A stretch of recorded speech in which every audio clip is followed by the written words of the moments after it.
hello friends तो तुम्हारे कमेन्टत आसामिसर ऊपर भिडिओ बनाब दिसा कारण मैं आज आसामिसर ऊपर एट भिडिओ बनाइছোঁ য'ত मैं তোমালোকক কেনেকুৱা ধৰণৰ কুৱেশ্যনছ আহিব এক্সামত বা কি অলপ কমন কুৱেশ্যনছ তাৰ বিষয়ে থুলমূলকৈ কৈ দিম যিবোৰ মই মানে জানো বা মোৰ মতে যিবোৰ হয় মই সেইবোৰ তোমালোকক কৈ দিম সো তোমালোকে ভিডিঅ'টো চোৱাৰ আগত হাতত পেন আৰু বহি বা কিতাপ লৈ বহিবা য'ত তোমালোকে টিক চিন মাৰি যাবা মই কৈ আছোঁ কাৰণ এইবোৰ কুৱেশ্যনছ ইম্পৰ্টেণ্ট আৰু যদি তোমালোকে এইবোৰ কুৱেশ্যন চাই যোৱা মানে তেতিয়াহ'লে তোমালোকে বেচিক্স মাৰ্ক উঠাব পাৰিবা তাৰ পৰাই ঠিক আছে তো আমি বৰগীত জিকিৰ এইবোৰ কবিতাটোৰ মূল ভাৱ চাই যোৱা অতিকৈ দৰকাৰী তাৰোপৰি আমি মাধৱদেৱৰ এইটো কি কয় মানে মূল ভাৱটো চাই যাবা মাধৱদেৱৰ তাৰপাছত জিকিৰৰ মূল ভাৱ চাই যাবা তাৰপাছত মাধৱদেৱৰ লেখকৰ পৰিস্থিতি চাই যাবা বৰগীতৰ মূল ভাৱটো চাই যাবা আৰু লক্ষণবোৰ চাই যাবা আৰু ব্ৰজাৱলী ভাষাৰ বৈশিষ্ট্য যে আছিলে সেইটো চাই যাবা তাৰপিছত জিকিৰৰ মূল ভাৱ শৰ্ট কুৱেশ্যন তাৰপিছত কবিতাত ব্যাখ্যা কৰা চাই যাবা আৰু দৃশ্যান্তৰৰ মূল ভাৱ চাব নালাগে মোৰ মতে নাহিব কাৰণ আমাৰ টাইমত দৃশ্যান্তৰৰ মূল ভাৱ আহিছিল তো তাৰ যোনবোৰ মানে বেলেগ কবিতা আছে যেনে ধৈৰ্য্যৰোধৰ ভাই এইবোৰ কবিতাৰ তোমালোকে মূল ভাৱখিনি চাই যাবা কাৰণ মূল ভাৱত 7 নে 8 মাৰ্ক নে 10 মাৰ্ক 8 মাৰ্ক চাগে 8 মাৰ্ক মান দিয়ে তো তোমালোকে যদি মূল ভাৱটো ভালদৰে লিখা তেন্তে গোটেই 8 মাৰ্ক পাই যাবা ঠিক আছে তাৰপাছত আহিল বৈচিত্ৰ্যময় অসম তো বৈচিত্ৰ্যময় অসমত ইমান একো কৰিব নালাগে জাষ্ট তুমি দুটা জনজাতিৰ বা দুটা মানে ভাষীৰ লোকৰ বা দুটা ভাষী লোকৰ যিকোনো দুটা চালেই হ'ল তোমালোকে নেপালীসকল বা বড়োসকলো চাব পাৰা বা কাছাৰীসকল বা কোনোবাসকলো চাব পাৰা তেনেকৈ চালেই হ'ল তাৰপাছত দেউৰীসকলো চাব পাৰা তাৰপাছত আহিল ৰচনাৰ কথা যে সবে কৈ আছে কমন ৰচনা লাগে তো মই ফাৰ্ষ্টত কৈ আছোঁ যে জুবিন গাৰ্গ মোৰ মতেতো জুবিন গাৰ্গৰ আহিবই যে জুবিন গাৰ্গৰ সাহিত্য সংস্কৃতিৰ প্ৰতি অৱদান বা অসমীয়া সাহিত্যৰ প্ৰতি জুবিন গাৰ্গৰ অৱদান এনেকুৱা আহিব তো তুমিতো জুবিন গাৰ্গৰ বিষয়ে মানে চায়ে যোৱা কাৰণ এইটো পুৰা কমন কুৱেশ্যন এইবাৰতো আহিব পাৰে মোৰ মতে আহিব হা তাৰপাছত লগতে আমাৰ টাইমত আহিছিল আমাৰ টাইমত আহিছিল ছাত্ৰ ছাত্ৰী আৰু সমাজ সেৱা আহিছিল আমাৰ টাইমত কি আছিল ছাত্ৰ ছাত্ৰী আৰু সমাজ সেৱা আহিছিল এইটো কমন আছিল তাৰপাছত তোমালোকৰ টাইমত আহিব পাৰে ছাত্ৰ ছাত্ৰী আৰু ৰাজনীতি ঠিক আছে সমাজ সেৱা নাহে মোৰ মতে তো ছাত্ৰ ছাত্ৰী আৰু ৰাজনীতিটো চাই যাবা লগতে ছন্দ চাই যাবা কাৰণ ছন্দত কিমান 4 মাৰ্ক নে 6 মাৰ্ক থাকে তো ছন্দ যদি চাই যোৱা তেন্তে বেচিক মাৰ্ক উঠাই ল'ব পাৰিবা তাৰপাছত আছে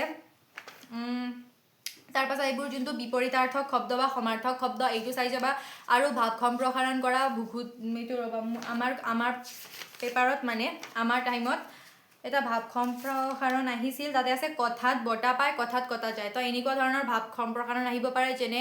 শুই থকা খিয়ালে হাঁহ ধৰিব নোৱাৰে এনেকুৱা টাইপৰ ভাৱ সম্প্ৰসাৰণ তাৰপাছত বিপৰীত শব্দ তাৰপাছত প্ৰত্যয় ভাঙি দেখুওৱা আহিব পাৰে আৰু এটা শব্দত প্ৰকাশ কৰা য'ত আমাৰ টাইমত আহিছিল যাৰ সৰুতে মাক বাপেক মৰিছে যি সদায় ঘূৰি ফুৰে যি কথাৰ অৰ্থ নাই তো এনেকুৱা ধৰণৰ শব্দত এটা শব্দত প্ৰকাশ কৰিব আহিব পাৰে তাৰপাছত জাগ্ৰস পৰ্বতমালাৰ বিষয়ে আমাৰ টাইমত আহিছিল তো তোমালোকে আমাৰ টাইমত অহা ইমান নাহে চাগে মোৰ মতে তো তোমালোকে এইবোৰ নালাগে চাব আৰু যোনবোৰ মানে চেপ্টাৰৰ কুৱেশ্যন আছে চেপ্টাৰৰ অলপ ভিতৰৰ কুৱেশ্যনটো চাই যাবা আৰু যোনবোৰ মানে এইটো মানে আধুনিক ৰূপত লিখা হা বৰগীত জিকিৰৰ যোনবোৰ মানে শব্দ অৰ্থ আধুনিক ৰূপত লিখা আছে সেইবোৰ চাই যাবা কাৰণ এইটো আহে তাৰপাছত প্ৰাচীন ভাৰতীয় শিক্ষা নামৰ যোনটো চেপ্টাৰ আছে তাতো মানে বেচিক মানে ইম্পৰ্টেণ্ট কুৱেশ্যনবোৰ আছে যেনে নাগাৰ্জুন কোন ক'ত আছিল কি কৰিছিল নালন্দা বিশ্ববিদ্যালয়ত অধ্যয়ন কৰা কোনজন চীনা ছাত্ৰক কামৰূপ ৰাজ্যলৈ নিমন্ত্ৰণ কৰা হৈছিল নিমন্ত্ৰণ কৰা ৰজাজন কোন এনেকুৱা ধৰণৰ কুৱেশ্যনছো আহিব পাৰে তাৰপাছত মানে বিশ্ববিদ্যালয়ৰ বিষয়টো চাই যাবা কাৰণ যিকোনো এটা বিশ্ববিদ্যালয়ৰ বিষয় লিখিব পাৰে তাত তক্ষশিলা হওক নালন্দাই হওক এইবোৰ মানে বিশ্ববিদ্যালয়ৰ বা উজ্জয়িনী বিশ্ববিদ্যালয় হওক এনেকুৱা বিশ্ববিদ্যালয় উদান্তপুৰ বিশ্ববিদ্যালয় হওক এনেকুৱা বিশ্ববিদ্যালয়ত তোমালোকক এটা চমুটোকা আহিব পাৰে তো বিশ্ববিদ্যালয়ৰ থুলমূল চাই যাবা কাৰণ ওপৰতে মানে চমুটোকা আছে আৰু এটা আছে আজিকালিৰ শিক্ষাৰ লগত প্ৰাচীন কালৰ ভাৰতৰ শিক্ষাৰ মূল পাৰ্থক্যৰ কথা বহলাই আলোচনা কৰা এনেকুৱা ধৰণৰ কুৱেশ্যন চাই যাবা তাৰপাছত আৰু এটা আছে আৰ্য শিক্ষাৰ কলাবিদ্যা কিমানটি প্ৰাচীন ভাৰতৰ বিশ্ববিদ্যালয়সমূহত আৰ্য শিক্ষাৰ কলাবিদ্যা কোন কোন বিভাগত দিয়াৰ ব্যৱস্থা আছিল এনেকুৱা ধৰণৰ কুৱেশ্যন চাই যাবা কাৰণ এইটো পুৰা আহিবলগীয়া কুৱেশ্যন মানে কমন কুৱেশ্যনত পৰে এইবোৰ ঠিক আছে তাৰপাছত আহিল বাক্য ৰচনা কৰা বাক্য ৰচনা এনে কিতাপৰ বাহিৰৰ পৰাও দিয়ে তো কিতাপৰ বাহিৰৰ বাক্য ৰচনাও চাই যাবা যেনে স্বাধীন চিন্তা জ্যোতিষাস্ত্ৰ পুৰা মাটি এনেকুৱা ধৰণৰ তাৰপাছত আছে সন্ধি ভাঙাটো আহে হা 2 মাৰ্কৰ আহে সন্ধি ভাঙা যেনে ইয়াত আছে শিক্ষাগাৰ বিদ্যালয় পুৰুষাৰ্থ এনেকুৱা তো সন্ধি ভাঙাও চাই যাবা গ্ৰামাৰত তাৰপাছত উদ্যোগী আহা চেপ্টাৰৰো চাই যাবা কেনে মানে ইনফোসিস কোম্পানীৰ প্ৰতিষ্ঠাপক কোন বা তেওঁ ভাৰতবৰ্ষ তথা বিশ্বৰ সফল উদ্যোগী হোৱাৰ আঁৰৰ মূল কাহিনীটো বৰ্ণনা কৰা এইবোৰ মানে যেতিয়া বুজি লোৱা তেতিয়া নিজে বনাব পাৰিবা এইবোৰ মানে মুখস্থ কৰিব ইমান একো দৰকাৰ নাই তাৰ পাছত আছে এজন উদ্যোগী হোৱা যিমান সহজ সফল হোৱাটো কিন্তু সিমান সহজ নহয় মানে যদি তোমালোকে পাঠটোৰ মানে থুলমূল চবটো বুজি লোৱা ন তেতিয়াহ'লে মানে এনেকুৱা ধৰণৰ কুৱেশ্যনছ নিজে বনাই লিখিব পাৰিবা ইমান বেছি মানে টান নাই সহজে আছে কাৰণ নিজে বনাই ল'লে মানে নিজে নিজে লিখি থাকিলে ফাৰ্ষ্টৰ পৰা আহি যায় মানে সেইটো তাৰ পাছত ছাত্ৰ ছাত্ৰীসকলক উদ্যোগী হিচাপে মানসিকভাৱে প্ৰস্তুত কৰি ৰাখিবলৈ কি কৰিব পৰা যায় এইটো অলপ চাই যাবা তাৰ পাছত ইয়াতে চমু টোকা আছে এইবোৰ আহিব পাৰে তাৰ পাছত আহিল ভাৰতীয় সংস্কৃতি ইয়াৰ মানে হেমবৰুৱা সাহিত্য চৰ্চা সম্পৰ্কে পাঁচটামান শব্দৰ ভিতৰত এটি পৰিচয় লিখা 5-6টামান শব্দ তো হেমবৰুৱাৰ মানে সেইটো যোনটো কবি পৰিচয় এইটো চাই যাবা তাৰ পাছত আৰু এটা সৈয়দ আব্দুল মালিকে কিহত মানে সাহিত্য একাডেমী বঁটা পাইছিল অঘৰী আত্মাৰ কাহিনী এইটো পুৰা ইম্পৰ্টেণ্ট কুৱেশ্যন আহি থকা কুৱেশ্যন এনেকুৱা ধৰণৰ চাই যাবা ঠিক আছে আৰু মোষ্ট ইম্পৰ্টেণ্ট কথা যে জুবিন গাৰ্গৰ ৰচনাটো চাই যাবা কাৰণ ৰচনাটো জুবিন গাৰ্গৰ অসমৰ সাহিত্য সংস্কৃতিত বা অসমৰ সাহিত্যত জুবিন গাৰ্গৰ অৱদান এনেকুৱা ধৰণেও আহিব পাৰে বা তোমাক ভাল লগা এজন প্ৰিয় ব্যক্তি ইয়াতো তোমালোকে তেওঁৰ বিষয়ে লিখিব পাৰা তো তেওঁৰ বিষয়ে ভালদৰে চাই যাবা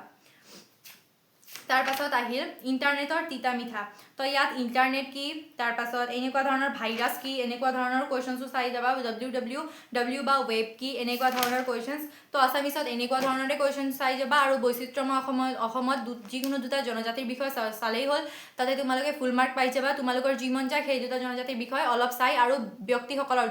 দুটা ব্যক্তিৰ বিষয়ে লিখিবাহে তো দুজন ব্যক্তিৰ বিষয়ে মানে অৱদান আগবঢ়োৱা ব্যক্তিৰ বিষয়ে চাই গ'লে হ'ল তো আছামিছত ইমানেই আছিল আৰু যদি কিবাত অসুবিধা হৈছে তেন্তে মোক ক'বা আৰু অসমীয়া যদি মানে ভালদৰে বুজি কিনে পঢ়ি লোৱা তেতিয়াতো নিজে বনাই লিখিব পাৰি ন অসমীয়াটো ইমান টান নাই তো আছামিছত মোৰ ক'ব লগাখিনি ইমানেই আছিল তাৰ পাছত বৈচিত্ৰ্যময় অসমৰ আমাৰ টাইমত আহিছিল অসম নামৰ দ্ৰুতপাঠিত সন্নিৱিষ্ট যিকোনো দুটা জনগোষ্ঠীত বিশেষভাৱে বৰঙণি যোগোৱা একোজনকৈ ব্যক্তিৰ বিষয়ে চমু টোকা লিখা তো ইমানে আহিব একোজনকৈ মানে যিকোনো ব্যক্তি তুমি যোনটো মুখস্থ কৰি যোৱা সেইটো লিখি দিলে হৈ গ'ল তাৰ পাছত আৰু এটা আহিছিল তোমাৰ দ্ৰুতপাতত সন্নিৱিষ্ট অসমৰ যিকোনো এটা জনগোষ্ঠীৰ উৎসৱ পাৰ্বণটো চাই যাবা হা উৎসৱ পাৰ্বণটো আহে তোমালোকে ধৰা কাছাৰীৰে চালা নেপালীৰে চালা বড়োলে চালা উৎসৱ পাৰ্বণটো চাই যাবা তো এনেকুৱা ধৰণৰ কুৱেশ্যনছ আহিব তো মোৰ আছামিছত ক'ব লগা ইমানেই আছিল লগতে যদি তোমালোকৰ আছামিছত লৈ কিবা ডাউট থাকে তেন্তে মোক ক'বা আৰু যদি কিবা চেপ্টাৰৰ নোটছ লাগে তেতিয়াহ'লেও মোক ক'বা মই তোমালোকক নোটছবোৰ দিম কাৰণ মোৰ ক্লাছ 10ৰ বহি আছে মই তাৰ পৰা তোমালোকক নোটছবোৰ দি দিম আৰু যদি কিবা ৰচনাও লাগে তেন্তেও মোক ক'বা ঠিক আছে থেংক ইউ